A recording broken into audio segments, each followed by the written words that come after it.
Bismillahirrahmanirrahim. Jamaah tercinta, Assalamualaikum warahmatullahi wabarakatuh. Bismillah, alhamdulillah, Allahumma salli wa sallim wa barik ala sayyidina Muhammad wa ala alihi wa sahbihi wa barik wa sallim ajma'in. Allahumma salli ala sayyidina Muhammadin tibbil qulubi wa dawaiha wa afiyatil abdani wa shifaiha wa nuril absari wa diyaiha wa ala alihi wa sahbihi wasallim. Allahumma sholli ala sayyidina Muhammad. 10 hari sudah kita lalui dengan stay di rumah aja. Alhamdulillah, dengan rahmat Allah kita terjaga, dengan perlindungan Allah kita dalam keadaan terlindungi, sehat walafiat. Amin Allahumma amin. Amin Allahumma amin. Jamaah tercinta, setelah 10 hari ini alhamdulillah banyak sekali yang masih bisa kita syukuri. Banyak sekali yang bisa kita syukuri. Kita bersyukur bisa seharian bisa ngamati perkembangan bahasa, akhlak, dan merasakan mengajari pelajaran sekolah, mendampingi mereka belajar. Bersyukur bahwa anak-anak kita itu ya kuat, mereka belajar selama ini. Belajarnya juga tidak gampang-gampang amat, tapi mereka bisa, alhamdulillah. Kita juga tiap hari bisa jamaah sama keluarga, zikir jamaah, bisa tilawah bareng-bareng, bisa makan bareng-bareng, dan semakin gembul karena sering lapar kalau di rumah ya. Yang sebelumnya kita tidak seperti itu, jarang sekali kita bisa jamaah sama-sama, bahkan 5 waktu.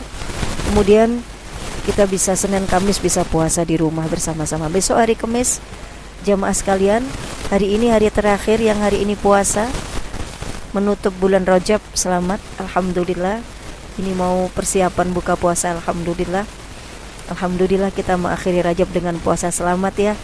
Dan besok kita membuka bulan 1 Sya'ban dengan juga berpuasa. Jadi besok hari Kamis dan kita niat puasa awal Sya'ban dan niat puasa hari Kamis. Dalam situasi apapun tetap bersyukur. Tidak ada yang kurang. Tidak ada yang kurang. Allah sudah cukup kasih sama kita, tidak ada yang kurang. Banyak sekali hal yang bisa kita syukuri dalam keadaan seperti ini. Antara lain seperti tadi, yang sebelumnya kita tidak pernah bisa peroleh. Tiap hari bisa lihat wajah anak-anak, tiap hari bisa neriakin anak-anak, ayo bangun. Dan kita bisa lihat kucing kita tidur berapa jam sehari. Yang tadinya kita tidak pernah tahu, karena kita beberapa jam kita habiskan di luar rumah. Dan ada lagi yang perlu kita syukuri, cucian jadi lebih sedikit karena kita tidak keluar. Cucian sedikit, selikaan laundry sedikit. Kemudian uang jajan berkurang karena kita tidak keluar untuk jajan, tidak keluar untuk bensin, untuk parkir, iya kan? Dan itu perlu kita syukuri, alhamdulillah. Apalagi yang perlu kita syukuri? Air masih keluar lancar, listrik tidak mati, tidak ada banjir, alhamdulillah. Kita masih bisa cuci tangan dengan lancar di air yang mengalir, karena air tidak ada masalah. Kita juga masih bisa bersosmed ria, karena listrik pun tidak ada masalah. Dan pulsa juga tidak segitu, bisa kita beli dengan harga yang ya Allah yang kasih mencukupi itu semua. Alhamdulillahirabbil alamin. Nah, ada lagi perkembangan yang perasaan yang ikut tumbuh bersamaan dengan 10 hari ini. Dengan dibombardirnya, dengan kita makin sering bersosmed, maka ada info-info tentang corona yang begitu masif dan terus menerus sampai ada perkembangan rasa yang kita tidak sadari. Itu jadi kita alami. Apa itu? Paranoid. Kita jadi takut yang berlebihan. Begitu kita merasa agak batuk sedikit, kita langsung jangan-jangan corona. Begitu kita agak demam, aduh corona. Begitu kita sesak-sesak sedikit, ah, corona nih, kita cocokkan gejala-gejala kita dengan gejala-gejala corona. Kita jadi kayak semacam, yaitu tadi parano, takut berlebihan. Anak kita baru juga apa gitu, kita sudah khawatir yang berlebihan. Kita lupa bahwa kekhawatiran itu justru mengundang datangnya bala yang sesungguhnya. Maka itu yang perlu Umi sampaikan di saat ini, yaitu bahwasanya jangan sampai kita punya perasaan yang negatif. Dan itu hari-hari terakhir ini memang kita sendiri juga ngalamin itu, awal-awal ngalamin perasaan bahwa seolah-olah kita sakit, kemudian takut, benar-benar takut. Kita lihat apa sedikit itu sudah lihat orang jadi takut, jangan-jangan dia positif. Salaman kita tentu saja kita dilarang, social distancing sudah dilarang untuk salaman. Kita tidak salaman. Melihat orang kirim sesuatu, barang-barang, kita begitu berhati-hati. Ya bagus, itu bagus. Tapi ketakutan yang berlebihan itu yang membuat, itu yang mau disampaikan di sini, justru itu yang mengundang datangnya bala. Kenapa bisa begitu? Begini ceritanya. Para jamaah sekalian ya, apa-apa yang kita dengar, apa-apa yang kita lihat, apa-apa yang kita rasakan, itu kalau di Quran disebut sam'a wal basara wal fuad, itu semua nanti akan dimintain pertanggungjawaban. Contohnya begini, bahwa apa yang kita dengar tuh mempengaruhi perilaku kita. Contoh, ketika saya panggil anak-anak Mas atau Mbak, anak-anak pondok ya, tangannya tolong diangkat. Atau saya bilang bukunya dibaca, mereka langsung matanya lihat buku. Kenapa mereka membaca buku? Karena saya mengatakan bukunya tolong dibaca. Telinganya menangkap, lalu kalimat saya dicerna oleh otak, lalu otaknya dikirimkan oleh saraf ke tangan, tangannya bergerak membuka buku, sarafnya mengirim sinyal ke mata dan matanya menatap buku. Berarti tindakan anak dipengaruhi oleh apa yang didengar. Berarti itu juga berlaku untuk kita semuanya, bahwa apa-apa yang kita dengar itu mempengaruhi perilaku fisik kita. Jadi kalau kemudian kita tiap hari dilihatkan pasien-pasien, kita dilihatkan gambar rumah sakit, dilihatkan gambar tenaga medis, para dokter pakai baju APD lengkap, ya itu masih tidak seberapa. Tapi kalau kemudian kita terus-menerus lihat gambar yang sama, lihat jenazah dibungkus dengan plastik, kemudian dibawa oleh tenaga kesehatan ke makam, dan itu berulang-ulang kita lihat. Lalu kita lihat gambarnya virus yang bentuknya kayak gitu, itu bagaimana dia masuk ke dalam sel tubuh, bagaimana kalau orang dalam kerumunan saling menulari, merah-merah, kuning-kuning. Lalu dikelihatkan kepada kita grafik yang itu terus-menerus kita lihat. Lalu kita menjadi itu kita gitu. Kita tersugesti bahwa itu masuk ke pikiran kita, itu kita. Akhirnya kita merasa jadi ikut-ikutan sesak, ikut-ikutan sedih, ikut-ikutan takut.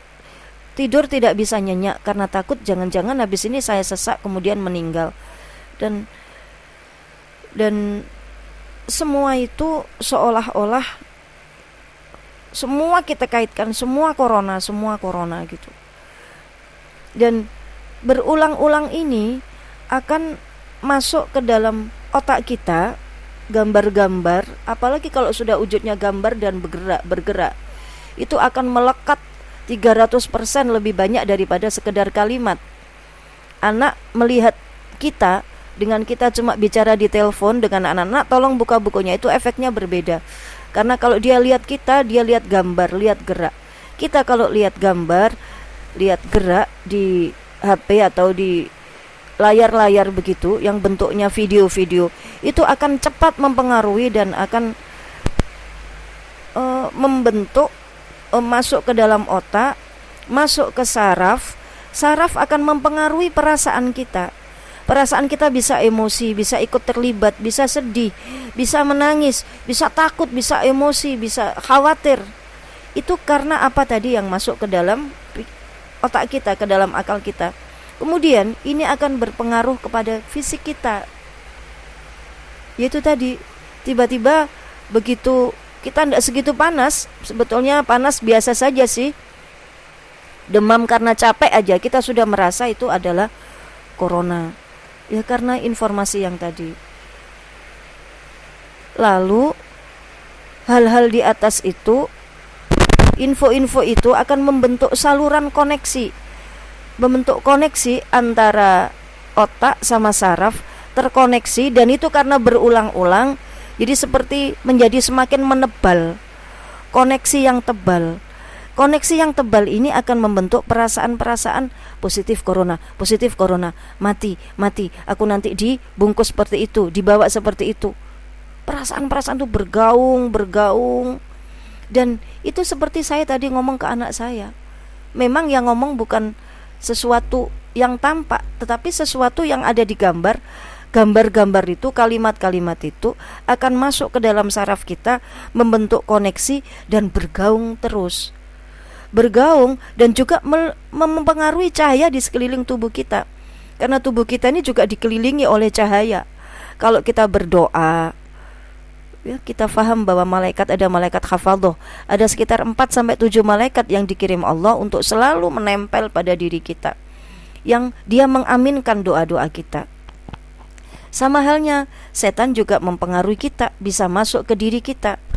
Kalau malaikat ada, setan gak ada. Kalau setan ada, malaikat pergi. Kan begitu mekanismenya. Nah, sinyal atau semacam gelombang atau cahaya malaikat dalam tubuh kita tadi mengaminkan itu tadi. Kalimat-kalimat yang kita dengar tadi ditangkap oleh otak, masuk ke perasaan, dialirkan ke dalam seluruh tubuh, dan kalimatnya ditangkap oleh gelombang di sekitar kita, di sekeliling tubuh kita. Yang itu kalau kemudian berulang-ulang, cahaya itu yang menyelimuti tubuh kita itu lalu kembali, masalahnya dia akan kembali mempengaruhi fisik kita lewat itu tadi. Dia kembali ke tubuh kita. Dan akhirnya apa yang kita takutkan itu bisa benar-benar terjadi. Karena seringnya kalimat-kalimat itu bergaung tanpa kita cegah. Tanpa ada kalimat-kalimat yang menolak itu. Kita biarkan itu mempengaruhi cahaya di sekeliling tubuh kita, dan cahaya itu kembali masuk ke tubuh kita karena kita dipengaruhi itu tadi. Dan padahal kita lupa bahwa dengan doa-doa maka malaikat itu akan mengaminkan itu. Nah, kalau doa itu tidak baik kan malaikat juga akan mengaminkan. Naudzubillah min dzalik. Maka itu ini yang disebut bahwa Allah dalam sebuah hadits qudsi, ana 'inda dhanni 'abdi bi. Aku 'inda dhanni, di sisi atau di samping dhon atau sangkaan atau perasaan atau sangkaan seorang hamba, abdi, hambaku, bi, ketika dia bersangka begitu. Kalau hambaku bersangka bahwa positif, bahwa demam, bahwa sesak, lalu bisa meninggal, lalu saya keadaannya seperti tadi, itu aku nanti akan jadikan seperti itu. Karena itu seperti doa tadi yang balik ke diri kita sendiri. Maka betapa banyak kejadian-kejadian itu yang kita takutkan justru terjadi. Ketika mendung, belum hujan kita sudah bilang, hujan nih. Kalau kita satu orang belum segitu pengaruh. Tapi kalau kemudian sekampung punya perasaan dan diucapin, sudah berupa ucapan, hujan nih, kan itu jadi doa. Dan hujan beneran padahal belum hujan tadinya. Itu seperti itu. Itu ngelumpuk jadi satu. Jadi kalimat-kalimat itu akan kebawa ke atas, nyampe ke Allah dalam bentuk doa, hujan begitu.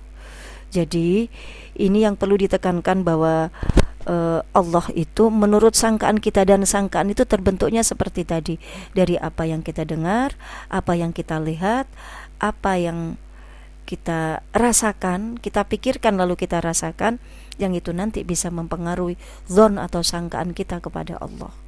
Dan dilarang kita bersangka buruk kepada Allah. Kita disuruh husnudzon pada kejadian yang misalkan buruk, kita tetap dosa hukumnya bersangka buruk kepada Allah. Tetap kita harus bersangka baik, bahwa ini maksudnya baik, ini rahmat Allah. ana inda dhanni abdi bi. Jadi kita tidak boleh, dilarang kita bersangka buruk, dan bahkan kita mengata-ngatai orang. Kalau kemudian misalkan ini ada orang pendek, ih pendek, setiap hari kita bilang begitu, ih pendek, ih pesek, itu kita sendiri yang begitu, entah anak kita, entah cucu kita, dan Allah tidak membiarkan kita meninggal sebelum kita mengalami hal yang sama. Karena tadi mekanismenya seperti tadi, logika jalannya, kalimat-kalimat itu tadi seperti tadi. Di kalimat itu kita gaungkan, lalu sampai ke gelombang di sekitar tubuh kita, karena tubuh kita itu ya ada tubuh fisik, ada tubuh non fisik. Nah itu kemudian masuk lagi ke dalam diri kita. Na'udzubillahi min dzalik. Nah, Umi, apakah bisa kemudian cara ngatasi hal itu kalau kemudian sudah terbentuk saluran-saluran tebal yang negatif seperti itu? Bisakah kita menolak itu? Caranya bagaimana? Bisa. Allah tetap kasih lembaga itu, cara itu. Caranya dengan apa? Membentuk saluran koneksi yang baru. Sebelum membentukkan saluran yang baru, kita delete tuh dulu. Kita delete dulu, kita tipiskan dulu pengaruh ketebalan saluran itu tadi. Kemudian kita bentuk saluran yang baru. Gimana caranya? Bentuk saluran yang baru, ya kita lihat gambar-gambar yang positif, kita dengar kalimat-kalimat yang positif, kita kemudian cari ilmu yang positif, kita akses ya sesuatu yang sifatnya positif.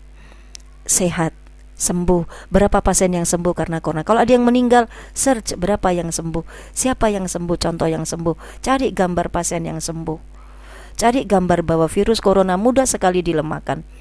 Dia cuma dengan panas sudah bisa mati. Virus itu sangat mudah dilemahkan, dengan cuci tangan saja sudah mati.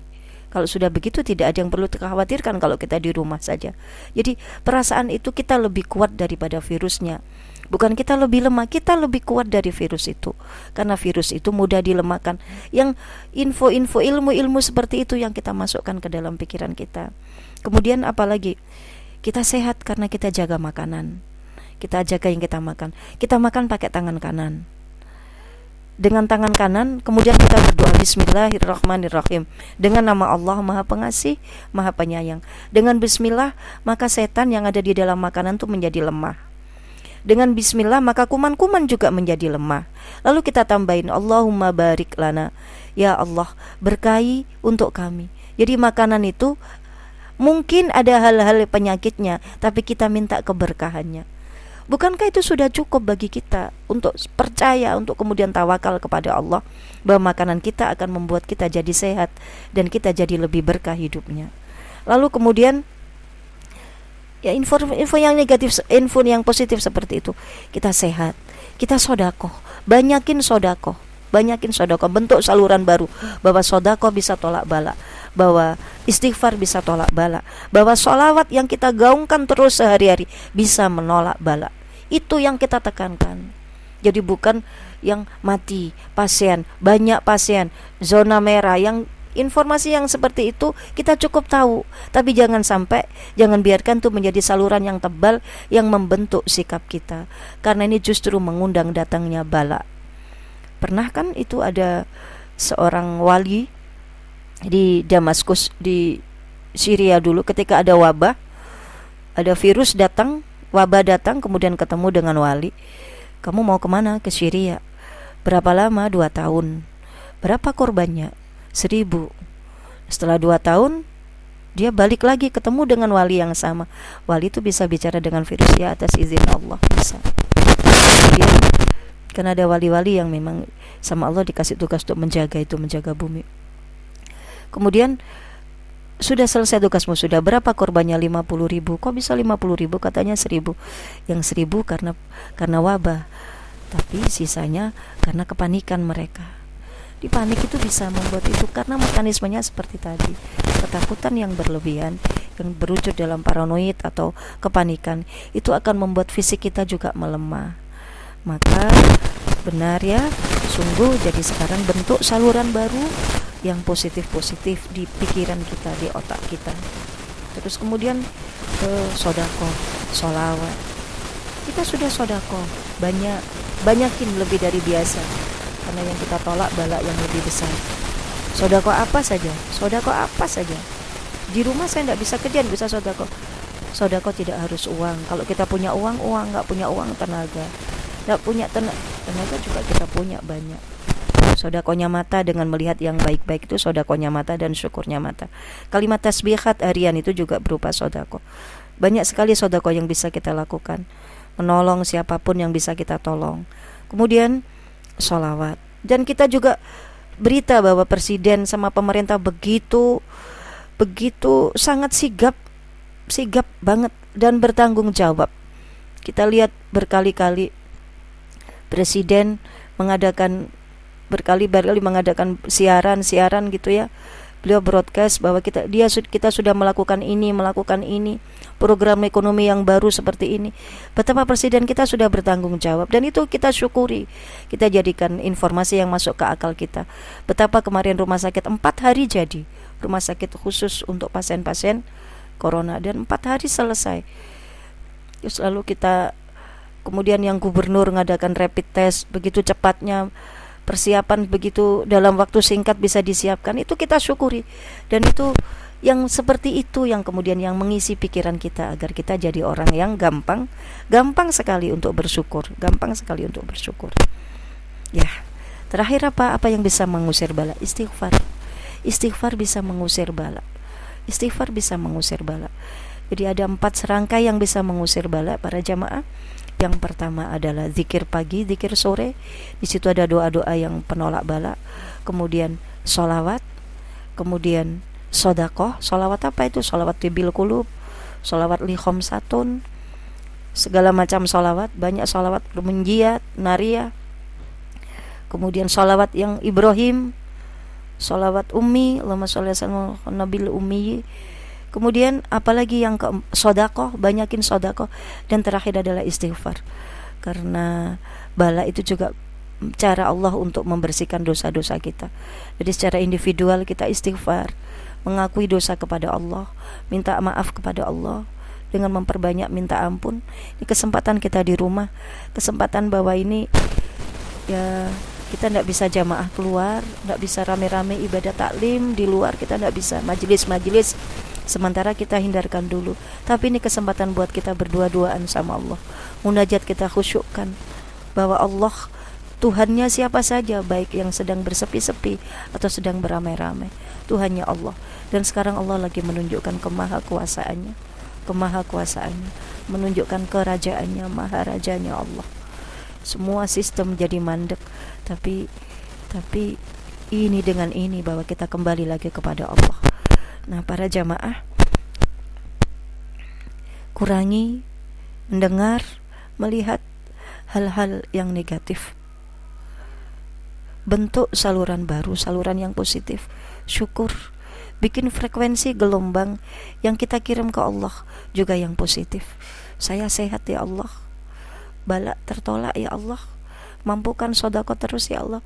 Terima kasih saya dikasih kemampuan untuk sodako, terima kasih dikasih kemampuan untuk munajat malam-malam, dikasih kemampuan untuk sholawat, untuk tilawah. Terima kasih saya dimampukan untuk berdoa pagi, doa sore. Terima kasih terus sama Allah, tidak usah menuntut apa-apa. Terima kasih ya Allah, terima kasih. Nanti Allah akan tambahkan nikmat itu kepada kita. Selalu kalau sudah terlanjur tadi yang terbentuk, kita istighfar. Sekarang istighfarnya ditambahin tarik nafas yang panjang. Astaghfirullahaladzim. Setiap ada hal negatif, setiap ada gambar, ada cerita, ada tulisan yang membuat kita justru ketakutan, segera istighfar untuk mendelete info itu. Segera istighfar, tarik nafas untuk mendelete info itu. Jangan biarkan dia masuk ke dalam pikiran kita, apalagi mempengaruhi perasaan kita. Kita bertanggung jawab atas kesehatan fisik kita, dan kesehatan fisik dipengaruhi oleh kesehatan perasaan. Kesehatan perasaan dipengaruhi oleh kesehatan pikiran, dan kesehatan pikiran dipengaruhi oleh apa yang masuk lewat panca indera kita. Mata, telinga, hidung, mulut, semua mempengaruhi kesehatan pikiran. Dan kemudian setelah apa yang kita lihat itu sehat, positif, yang kita pikirkan juga positif, perasaan kita positif, nantinya fisik kita juga positif, omongan kita positif, tindakan kita positif, reaksi kita terhadap sesuatu juga positif. Jadi emosi kita jadi sehat gitu. Kita tidak emosional. Karena emosi kita menjadi positif, maka kebiasaan kita juga menjadi positif. Nah, kebiasaan yang positif itu disebut akhlak yang baik. Dan ahli surga adalah mereka yang berakhlak baik. Jadi akhlak yang baik dipengaruhi oleh perasaan, perasaan dipengaruhi oleh pikiran, pikiran dipengaruhi apa yang ditangkap oleh panca indera.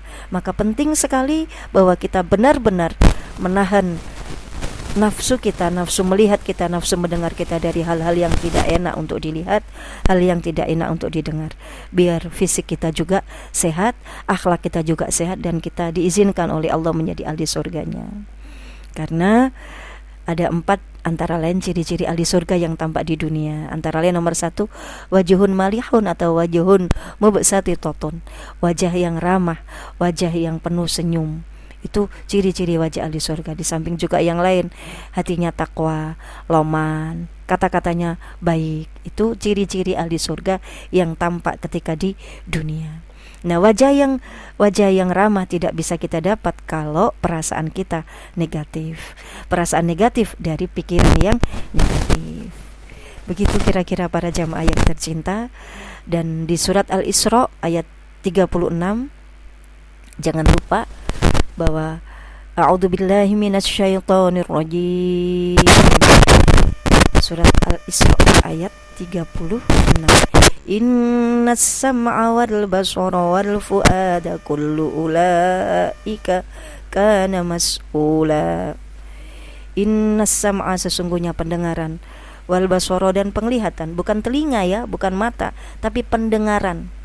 Pendengaran, fungsi telinga dan penglihatan, apa-apa yang kita lihat, wal fuada, nurani, perasaan, kullu semuanya, ulaika mereka itu masing-masing dan semuanya, mas'ula akan dimintain pertanggung jawaban.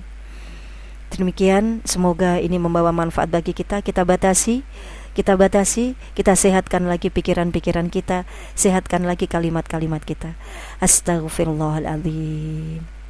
Sambil tarik nafas panjang, kita tutup dengan li khamsatun. Ini ijazah dari beliau Al-Maghfurlah Al-Mukarram Kiai Haji Hashim Asy'ari. Beliau kasih ijazah ini setiap ada wabah ta'un. Bismillahirrahmanirrahim. Li khamsatun utfi biha harrul waba il khatimah al-Mustafa wal Murtada wabnahuma wal Fatimah. Li khamsatun, bagiku, aku punya khamsatun 5. Aku punya 5. Utfi, yang akan menyelamatkan biha dengan 5 itu. Menjaga kami, menjaga dari apa? Harrul wabai, dari panasnya wabak. Al-Khotimah, akan segera berakhir. Siapa 5 itu?